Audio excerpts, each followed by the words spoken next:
Yes, 10th class. Now let us see a very important question. Calculate the area and the perimeter of the remaining portion after cutting 4 quadrants. 4 quadrants. Quadrant क्या होता है? 1/4 of the circle. Circle का 1/4 हिस्सा इधर से काटा, इधर से काटा, इधर से काटा और इधर से। चारों कॉर्नर पे से एक एक क्वाड्रेंट हमने काट दिया। Each of radius 7 centimetre. ये भी 7 सेंटीमीटर का रेडियस, ये भी। तो सारे 7 सेंटीमीटर के रेडियस हैं। जब सेम रेडियस होता है 1 2 3 4, ये मिलके बन गया एक सर्कल। तो कितना एरिया काट दिया हमने? एक सर्कल का एरिया काट दिया। ओके बेटा, from the 4 corners of the rectangle measuring 20/30, और वो था 20/30 लेंथ इंटू ब्रेथ।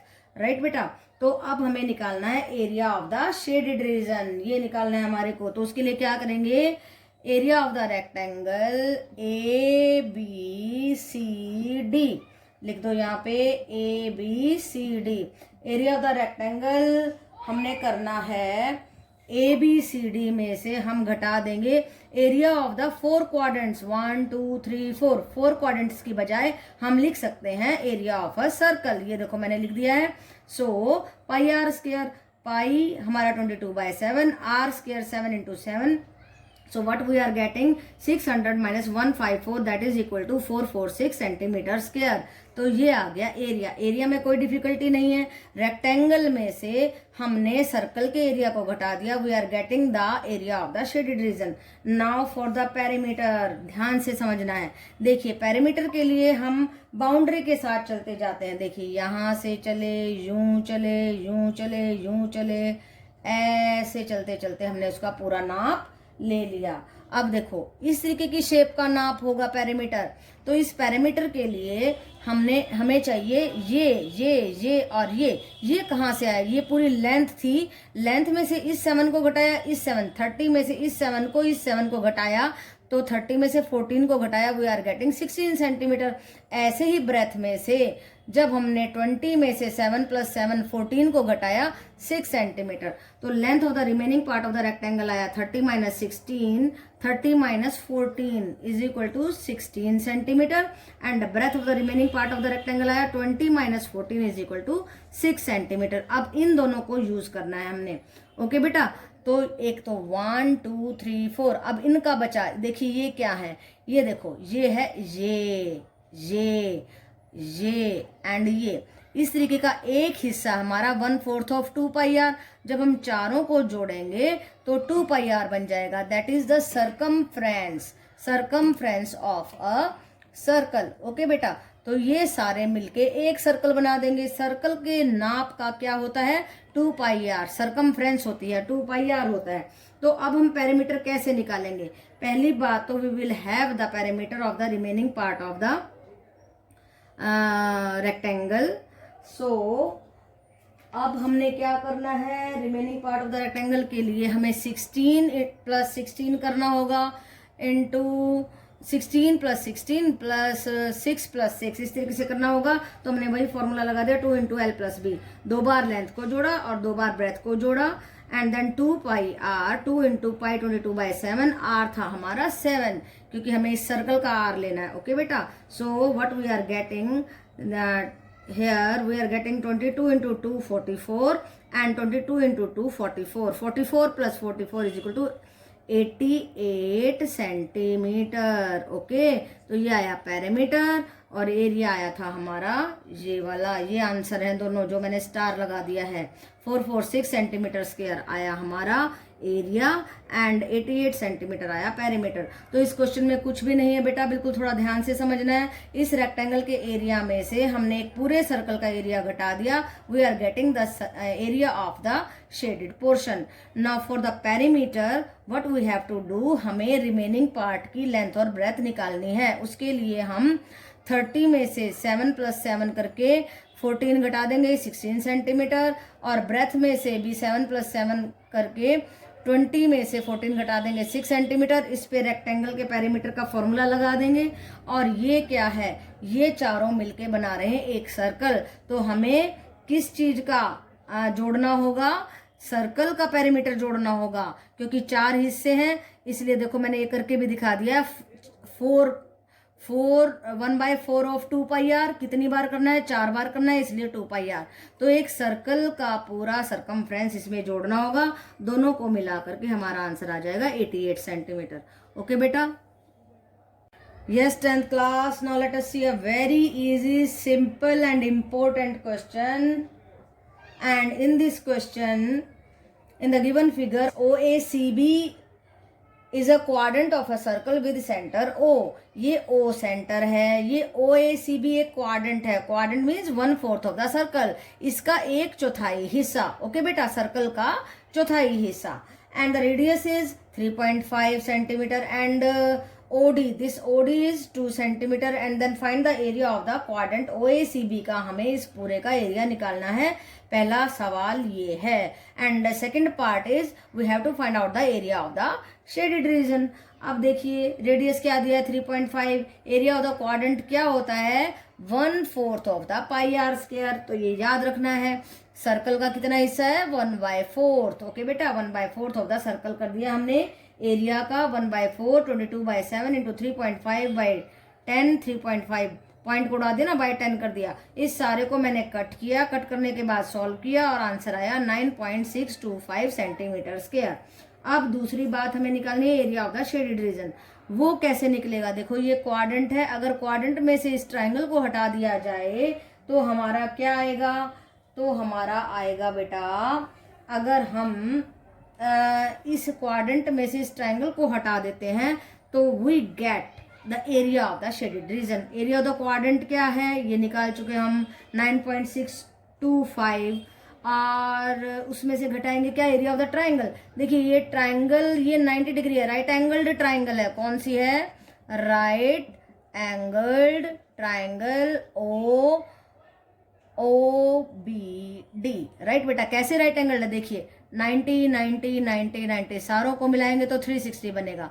तो एक क्वाड्रेंट का एंगल क्या है 90 डिग्री, इसलिए हम इसको हाइट ले सकते हैं और ये बेस हमें गिवन है। So area of the triangle क्या होता है half base into height. Half base है 3.5, हाइट है 2 सेंटीमीटर, इसको कट करेंगे वी विल गेट 3.5 और एरिया ऑफ द क्वाड्रेंट क्या था 9.625। 9.625 में से जब हम 3.5 घटा देंगे we will get 6.125 centimetre square. तो दो आंसर आए हैं, एक ये आंसर है और एक ये आंसर है। ओके बेटा, so it was a easy question, important question और बहुत अच्छा क्वेश्चन है एग्जाम में आने के लिए। और आसान भी आप कर सकते हैं। पहले क्वाड्रेंट का निकालेंगे, 1/4 ऑफ द सर्कल कर देंगे, फिर आप इस ट्राइंगल का एरिया जो है इस क्वाड्रेंट में से घटा देंगे and you will get the area of the shaded reason. Okay बेटा। यस बेटा, 10th class. Now let us see question number 14 and what is asked in question number 14 is that AB and CD are respectively arc of the concentric circles। देखो concentric circle इस तरीके से बना लीजिए, कैसे होते हैं, जिनका सेंटर होता है सेम ऐसे। ये हो गए हमारे concentric circle। ओके बेटा, अब देखो फिर क्या कहता है, कहता है कि अगर हम इन दोनों के रेडियसेस को ऐसे इस तरीके से मिलाते हैं तो ये दो आर्क बनती है, एक ये और एक ये, एक AB एक OC। ये देखो इस तरीके से बनाई है मैंने विद सेंटर O सेंटर है और सेंटर O पे एंगल हमारा AOB वो 30 डिग्री है, ये एंगल 30 डिग्री है। Then find the area of the shaded region. हमें area of this shaded region निकालना है, यानी कि इसका निकालना है। यानी कि हम कैसे निकालेंगे, देखिए अगर हम सेक्टर OAB में से सेक्टर OCD घटा देते हैं, सेक्टर जानते हो ना, जो सर्कल का ये हिस्सा होता है ये सेक्टर होता है, इसको बोलते हैं हम सेक्टर ऑफ अ सर्कल। तो जब बड़े सेक्टर में से इस छोटे सेक्टर को घटा देंगे we will get the area of the shaded region. यानी कि area of the sector OAB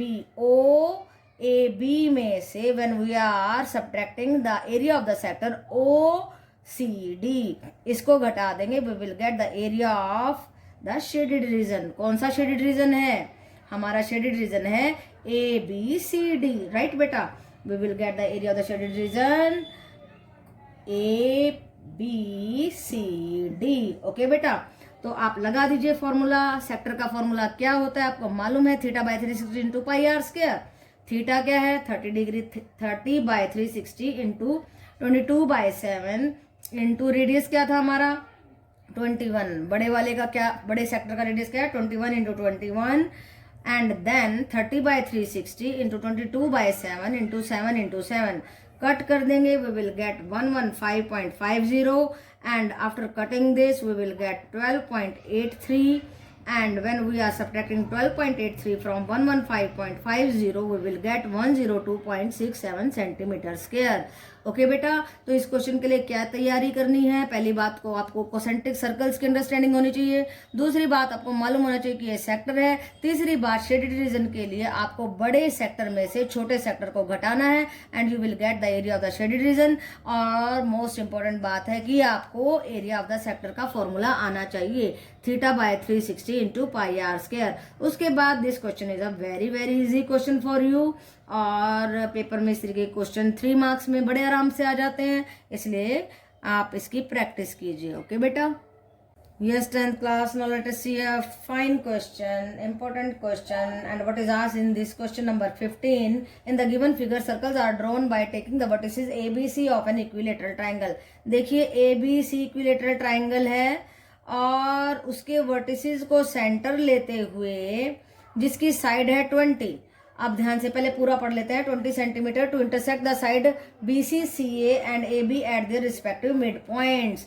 तो मिड पॉइंट पे सर्कल को कट करना होगा, मिड पॉइंट पे सर्कल को कट करना होगा तो रेडियस को क्या होना पड़ेगा 10 सेंटीमीटर, राइट बेटा, क्योंकि 20 साइड है तो 10 सेंटीमीटर इसका रेडियस हो गया 10 सेंटीमीटर, तभी तो मिड पॉइंट पे कट करेगा। यहाँ से 10 खोलेंगे और सर्कल लगा दिया, यहाँ से 10 खोलेंगे सर्कल लगा दिया, 10 10 20 and this is 10, this is 10, 10 10 20, 10 10 20. So this is an equilateral triangle and we have drawn 3 circles taking their vertices as the center and the radius 10 centimeter. Okay beta, I think figure is clear to you now.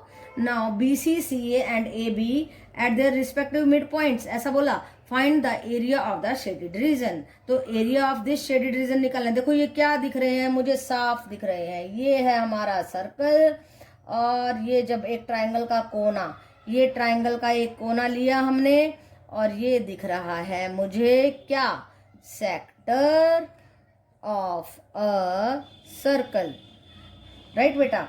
तो because ABC is an equilateral triangle, so all the angles are of 60 degree, ये 60, ये 60, ये 60, ये angle क्या आया 60 degree आ गया, sector का angle क्या आया थीटा क्या आया 60 डिग्री आ गया, ये मैंने लिख दिया है। AB AC BC सारी साइड्स जो हैं 20 सेंटीमीटर हैं, सारे रेडियस हैं 10 सेंटीमीटर आगे, सारे के सारे बराबर हैं, इसलिए तीनों सेक्टर बराबर हैं, इसलिए हम एरिया ऑफ शेडेड रीजन निकालने के लिए एक सेक्टर का एरिया निकालेंगे और उसको 3 से मल्टीप्लाई कर देंगे, दिस दिस एंड दिस, 3 से मल्टीप्लाई कर देंगे। एरिया ऑफ द सेक्टर क्या होता है θ/360 into pi r square, 3 into 60/360 into pi लेना है 3.14, भूलना नहीं। आर स्क्वायर जो लेंगे वो है हमारा 10, 10 इंटू 10, इससे ये कट गया, पॉइंट मैंने उड़ा दिया था, और कट करने के बाद we are getting 157 centimetre square, ये आया हमारा आंसर। और ये क्या है, this is the area of the shaded region, means area of the sector 1, 2 and 3। Okay बेटा, सिंपल क्वेश्चन था, थोड़ा सा स्टेटमेंट को अगर आप ध्यान से समझेंगे तब पॉसिबल है, क्योंकि बेटा ये फिगर आपको दिया नहीं होगा। अब आपको क्या करना है, एक इक्विलेटरल ट्राइंगल बनानी है, क्योंकि कह रहा है मिड पॉइंट है, तो आप सेंटर पे जाओ, इसके वर्टिस पे जाओ, 10 खोलो सर्कल लगा दो, 10 खोलो सर्कल लगा दो, या रफ हैंडेडली भी बना सकते हो। उसके बाद आपको ये समझ में आना चाहिए कि ये 20 है तो रेडियस हमारा 10 हो गया, फिर आपको समझ में आना चाहिए कि इक्विलेटरल ट्राइंगल है तो एंगल जो है हमारा थीटा है वो 60 डिग्री हो गया। अब you must understand that all the radiuses are same, so all the area of the sectors are also same। तो हम क्या करेंगे, एक सेक्टर का एरिया निकाल करके उसको 3 से गुना कर देंगे, so complication has finished। तो फिर हम क्या करेंगे, आपको सेक्टर का एरिया भी आना चाहिए, एरिया ऑफ सेक्टर क्या होता है θ/360 into pi r square, right बेटा। जब आपको फॉर्मूलेज लर्न होंगे तो सब चीजें क्लियर हो जाएंगी। 3 इंटू 60/3, 60 इंटू हमने पाई को ये नहीं भूलना है कि 3.14 लेना है। ओके बेटा, तो इस तरीके से ये आसान हो जाता है, अदरवाइज बहुत मुश्किल है। अगर आपको फिगर समझ में नहीं आती है, आपको स्टेटमेंट समझ में नहीं आती है, आपको फॉर्मूला क्लियर नहीं है, तो कुछ बातें ऐसी आपको ये क्लियर नहीं है कि इक्विलेटरल ट्रायंगल होती क्या है। कुछ बच्चे तो बहुत अच्छे होते हैं जिनको यही नहीं मालूम होता कि इक्विलेटरल ट्रायंगल क्या, जिसकी सारी साइड्स बराबर और एंगल्स क्या होते हैं 60, 60 एंड 60। ओके बेटा, तो आसान हो जाता है बड़ा क्वेश्चन, मैथ तो आपके लिए आसान है बहुत ही। ओके बेटा।